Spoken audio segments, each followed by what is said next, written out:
Hello and welcome back to Naxos Classical Spotlight and an interview with pianist Peter Jablonski about his album of piano works by Ronald Stevenson, a British-born pianist and composer who, despite his extraordinary talent, remains largely unknown today. Perhaps this album will encourage more people to explore his music. I'll have that interview with Peter Jablonski in a minute. First, here's a bit more of the lullaby from Paderewski's opera Manru as transcribed by Ronald Stevenson.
So tell me, who is Ronald Stevenson? Uh, Scottish father, Welsh mother, born in England, so British, polyglot, extremely intellectual, educator, composer, fantastic pianist. I don't know if you've heard his own playing, his recordings. You can hear on YouTube, actually, his piano concertos performed by himself at the proms. He's a phenomenal piano player himself. So his piano music, even though it's terribly difficult, lies very well.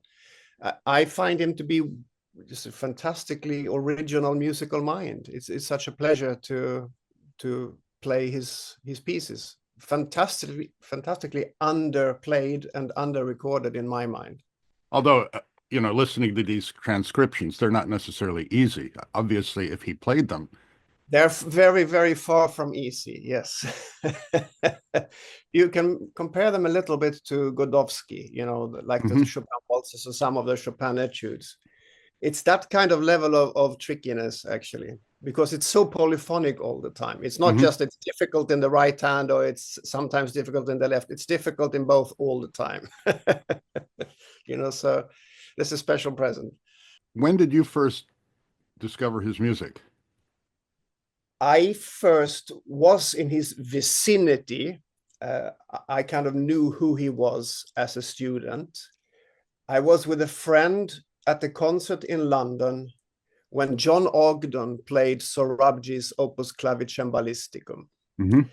And Ronald was in the audience. So we recognized, of course, Maestro Ogden, and Stevenson was there with him.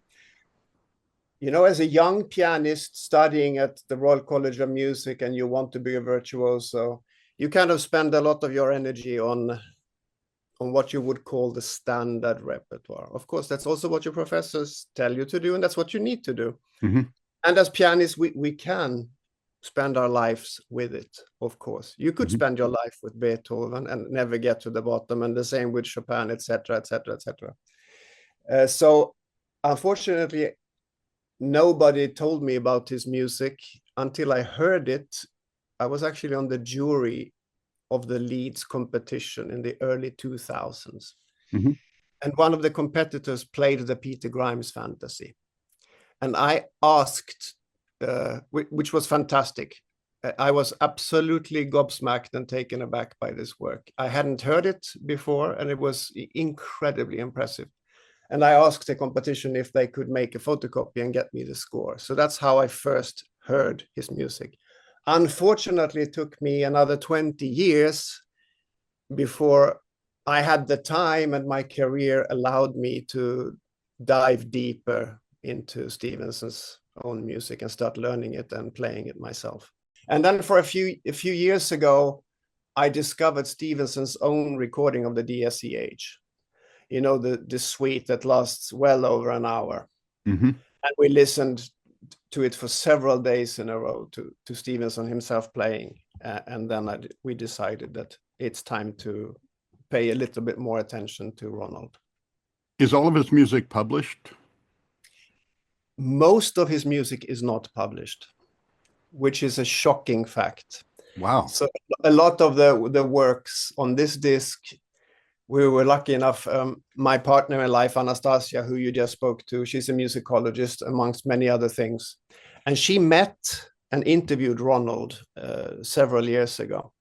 So she has contact with Ronald's widow and some people who knew him quite well. So that way we were sent quite a few manuscripts, you know, and the Ronald Stevenson Society, just, I think it's one or two people who basically themselves put out the music. So I think it's an incredible shame that not more of it is actually published. So I hope that time comes. So yes, it's not. We had to dig to find it.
He did all of these transcriptions, and you know, Busoni, or you mentioned Godowski or Liszt, any number of pianists in the past have done a lot of transcriptions.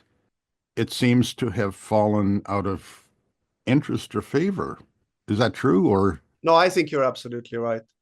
There isn't just one answer to it. Concert series, recordings. I mean, people have access to this universe of music. You can just press a button and you have a Mahler symphony or a Wagner opera or anything you like.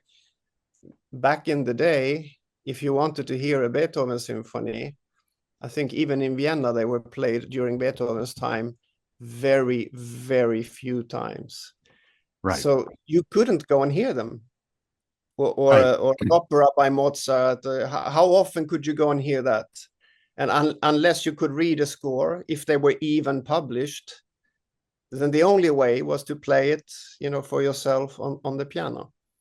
I suppose when you didn't have to transcribe a Beethoven symphony, you know, like Liszt did, for people to be able to acquaint themselves with the music, then that art unfortunately diminished. And Ronald was one of the few who kept going. And I think he has, in many of them, it's not just transcriptions. It's like he just changes the ingredients a little bit and it becomes something completely different, yet not. It's almost delicious to play it in a way. When you know the original, it's just this, you get this tactile just pleasure from aha. That's so cheeky. And sometimes he does that with the way he uses harmony, which makes total sense, but seems kind of unexpected at times. Completely. Don't forget, I mean, Ronald really, really knew his stuff, and he knew the history of the piano and composers, and he loved Bach and he loved Beethoven, and he played a lot of Chopin in his own recitals, and of course Scriabin, and then he knew everything, and the people writing at the same time as his. So he was able to, who knows how creative minds, really creative minds, how they do things. But he was able to distill all these influences and make it completely his own.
I'd like you to introduce a few of the pieces. First of all, the piece that opens the album, the Peter Grimes Fantasy.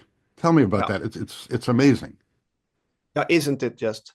That's why I decided to open the disc with it, because it's the piece that kind of really, really grabs you. It's really, Peter Grimes is the quintessential British opera as well. So I suppose that's one of the reasons why also Stevenson was a friend of Benjamin Britten's. I would say, I very carefully when I say this, but I would call it Stevens' masterpiece in a way, because it's relatively short for being a condensation of a whole opera. So it's very, very tightly distilled. And also the way that he uses the piano for me is so fantastic. The pedaling that most composers don't ever ask you to use the middle pedal. Stevenson does it all the time, and it's super tricky. And also at the end, you have to pluck the strings. And for a classical pianist, how difficult that is. You have to bend over, and the chair has to be super quiet in the recording. In the concert, is one where, do you know how many takes were squandered because I got up too soon or sat down a little bit too heavily, and I had just plucked them perfectly, but no, we can't use this take. And then eventually we had to put colored, threads on the strings, because, oh no, I missed it again. It was 20 takes just to pluck the strings. He, of course, gave you the option, being Ronald, that in the concert, if you don't want to pluck the strings, you can just play it with a soft pedal 1 octave higher up on the piano if you want to. It sounds also quite eerie, but nowhere near as eerie as when you do actually pluck the strings well, which is an art in itself, I can tell you. It's warming you up for John Cage. It's exactly that. It's exactly that. I was wondering what that was, actually, because yeah, it's plucking the strings. And you know, in his piano concerto, you have to hit the music stand, and you have to hit the side of the piano and stomp on the floor and things like that. So he really makes full use. He wants you to sound like an African Bantu drummer at one point. He uses the whole spectrum of possibilities for the instrument.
Now, the Mozart romance it starts out sounding exactly like Mozart, Yes. and then it starts to change. Yeah. I feel that many people are a little bit iffy about this piece. Many love it, and I've spoken to some who are not sure what Ronald wanted to do there. I, of course, love the concerto intensely, the original concerto, and I think Ronald actually played it as well himself in concerts. You can feel the respect he has for it. He hasn't really changed all that much. He couldn't, of course, help himself to widen it a little bit and add some cheeky octaves and maybe a chord that isn't exactly what Mozart would have wanted. Of course, Ronald being Ronald, he had to put something in there. But otherwise, it is really rather faithful to the original. It's just quite shocking to hear it without the orchestra, because to our ears, we know it so well as the concerto with orchestra. So that when you hear it without the orchestra, it's a little bit surprising, I suppose.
One of the other pieces that caught me was the Little Jazz Variation on Purcell's New Scotch Tune. What a title. Just the title, huh? You can see how much he enjoyed it. And you should peruse the list of his works. There's so many works with just wonderful names like that.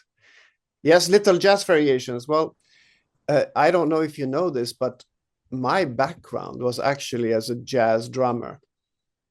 I started out playing jazz drums. It was a different life. I was very, very, very young, and I was going to be a drummer until my 14th year, one could say. I even played at the Village Vanguard in New York. Really? Yeah, I was 11. with Slam Stewart and Illinois Jacquette. And I sat in with the Thad Jones Big Band. And my drum teacher was Ed Thigpen. I don't know if you're into jazz, but yeah. So that's where I come from. Piano was my second instrument until early teens, I would say. Of course, I practiced diligently, but I wanted to be a jazz drummer. Then I entered the Malmö Conservatory of Music as a drummer, but my second instrument was piano. And I had a Polish piano teacher who himself had studied in Paris with Vlado Perle-Mutter. So suddenly my piano studies became very serious, and he was quite strict. I was rather afraid of him, so I started practicing for real. And he gave me all this, serious education and wonderful repertoire. And he opened my eyes and ears to the piano world. And 4 years later, I had basically changed my mind, and I took my exam as a pianist, and I left the percussion and the drums behind. But so jazz, yes, that's the world I came from originally. So I felt particularly happy to include this little piece. There's not much real jazz in it, but it's Ronald's take on jazz, isn't it? Right. You get a kind of feeling of a blues here and there and something jazzy here and there, but an occasional chord change that exactly is definitely not Purcell.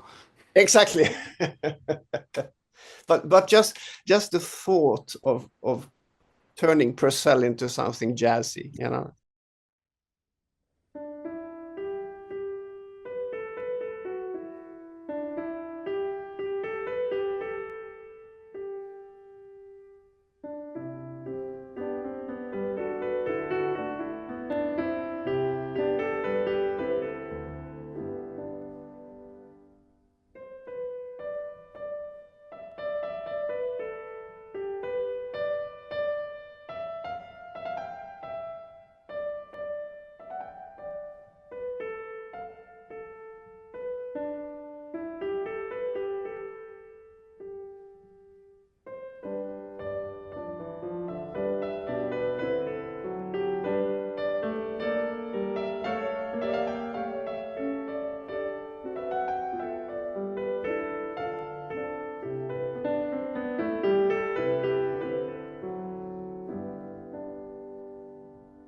That was music from the Little Jazz Variations on Purcell's New Scotch Tune, played by Peter Jablonski, who has also been my interview guest, talking about his album of piano works by Ronald Stevenson. It's on the Undine label, catalog number ODE 1453-2. My thanks to Peter Jablonski for taking the time to chat, and to you for taking the time to listen. I hope you can join me again next podcast. To end this podcast, here is the ending of Tauberiana, Ronald Stevenson's homage to the great singer Richard Tauber, who is one of his great favorites. I'm Raymond Bisha. So long for now.